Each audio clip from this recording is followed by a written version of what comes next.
research Punch and Judy, the history and such. Before I go any further, I'd like to bring up a few quick facts, general ideas about it. They originated from Commedia dell'arte. They were first recorded in England in May 9th, 1662, known as the birthday of Punch and Judy in Britain. Punch and Judy shows have been performed in England for 350 years. First off, the restoration of the monarchy, where it all began. Many entertainers came to England following the restoration of the monarchy in 1660. Before the Stuarts were restored to the throne of England in 1660, Puritan rule made it very difficult for dramatists to perform. There was little inspiration, and performances were given in secrecy, in taverns or private houses, miles from town. During the Commonwealth period, theaters were closed. As a result, theatrical performances were done in privacy. Drolls, or a shorter version of plays, quickly became popular because performers could evade some of the restrictions by having musical entertainments with friends in their homes. Next, the theatrical revolution. Charles II was reinstated to the throne in 1660, as pictured there. During his years of exile in France, Charles II came to admire the French entertainments and theatrical styles. Upon reaching London, he issued 2 patents of leading playwrights of the time, and performances began once again. Under the supervision of the Puritans, theater and creativity was heavily suppressed, with the onset of the Restoration. However, drama and the arts began to flourish as playwrights and actors alike began taking to the public once again. The latter half of the 17th century would see both a reinvigorated sense of body humor as well as the emergence of professional female actresses for the first time in history of the theater. Scripts and performances reflected on the aristocracy of King Charles II, depicting the members of the upper class as being promiscuous rakes and libertines. And then Punch and Judy were born. A puppet play that featured a version of Punch was first recorded in England in May 1662 by diarist Samuel Pepys. In the diary entry, he said, "Thence to see an Italian puppet play that is within the rails there, which is very pretty, the best that I ever saw, in a great resort of gallants." He noted seeing it in Covent Garden, London, England, performed by the Italian puppet showman Pietro Gamonda from Bologna. Pepys referred to the show as Punchinello because of the mask-like characters derived from Commedia dell'arte. Gamonda was granted a royal command performance for Charles II at Whitehall. Unlike today's Punch and Judy, Bologna used marionettes, or string puppets, rather than glove puppets. In October 1662, Bologna was granted a royal command performance by Charles II at Whitehall. The delighted king rewarded Senior Bologna with a gold chain and medal worth €25 or 3,000 euros in today's prices. Royal command performances are performed by actors, musicians, and comedians that occur at the request of a reigning monarch. Today, the Royal Command performance is known as the Royal Variety Performance, which is held every year for the royal family. And a fun fact, the Palace of Whitehall was the main residence of the royal family from 1530 until 1698.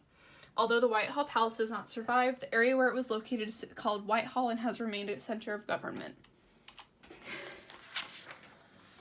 Punch and Judy in the 18th century. Puppeteer Martin Powell tapped into the growing interest for puppet shows in the 18th century, making himself wealthy and Punch famous.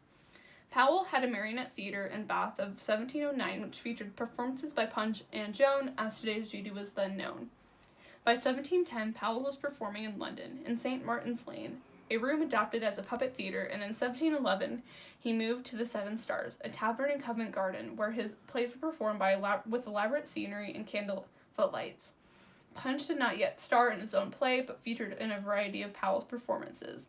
Whatever the story, it was customary for Punch to fight the devil. Sometimes the devil won, but usually it was Punch that was victorious.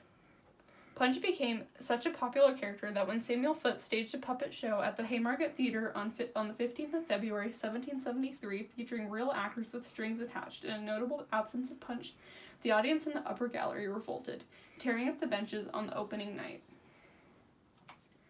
Punch and Judy for the masses. Punch and Judy mobile glove puppet shows were familiar sights on the streets throughout England in the 18th and 19th centuries. Their performances were often heralded by drums or panpipes, played by the punchman's accomplice or bottler, whose job was to collect the money from the audience. Punch and Judy in politics. Punch has been given credit for becoming the spirit of Britain as a subversive maverick who defies authority, similar to political cartoons. Punch and Judy used their roles to express public opinion that would have not been tolerated had it been uttered or expressed by a man or woman.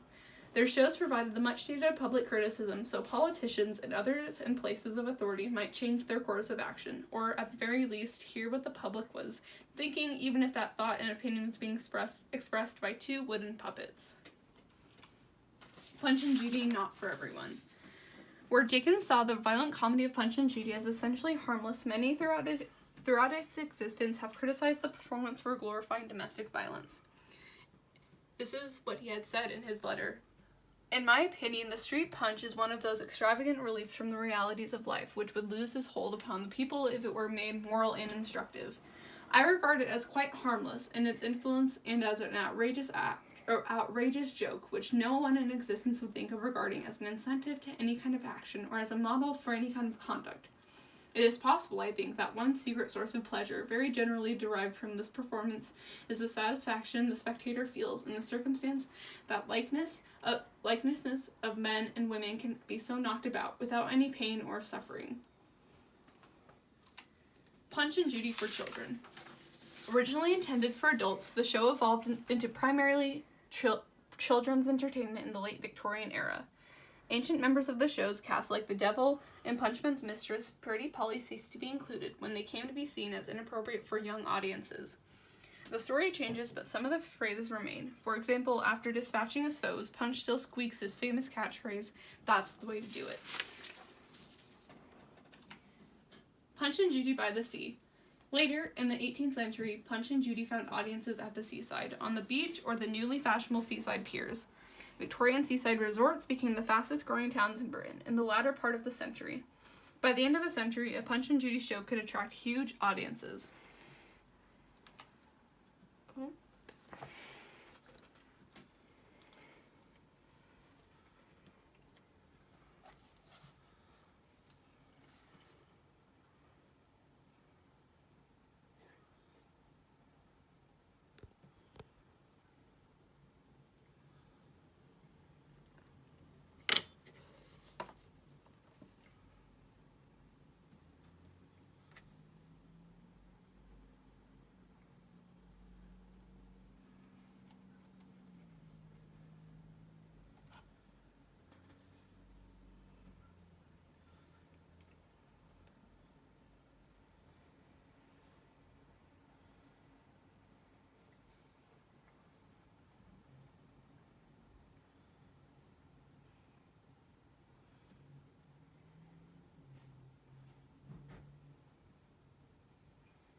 Okay, where are they now? There is a general decline in the popularity of puppetry in Britain in the early 20th century, with audiences drawn to other forms of entertainment, including music hall, variety theater, and cinema, and from the 1950s, television. Some Punch and Judy showmen or professors continued to work street pitches in towns and cities, but traffic conditions made it increasingly difficult. At the seaside, however, Punch and Judy continued to be a popular feature of entertainment, especially for children. Except in wartime, when many punchmen were serving in the forces and British coastal towns were prohibited areas. And let's meet the cast of characters. Meet Punch. The name Punch may have been developed from the word pulciano, meaning chicken, referring to Punch's character's beak-like mask and squeaky and obnoxious voice. Punch is witty, thuggish, sarcastic, rude, and cruel. Punch's iconic voice is the result of a swazzle placed in the back of the performer's mouth. A swazzle is a device made from two strips of metal bound around a cotton-taped reed which produces a harsh, raspy voice. Usually made from bone or ivory, today they are made from tin, tricky to master and easy to swallow. Punch's famous punchline is, "That's the way to do it." Meet Judy, Punch's wife. Previously named Joan, not much information recorded about her. Her characteristics and attitudes are reflected in the performance. The supporting cast. Other characters include the baby, the constable, Joey the clown, the crocodile, the ghost, the doctor.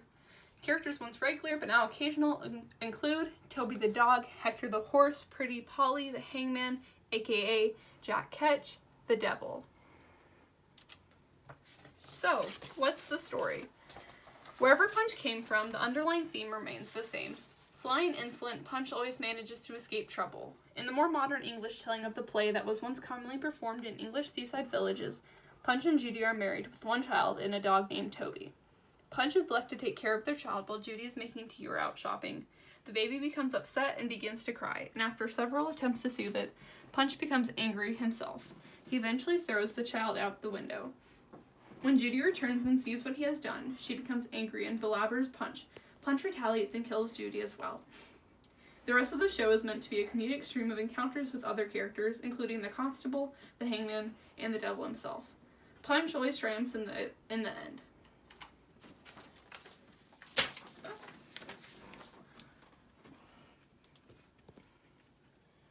Are you ready, boys and girls? Yeah. Are you ready, Mr. Punch? Here we go then.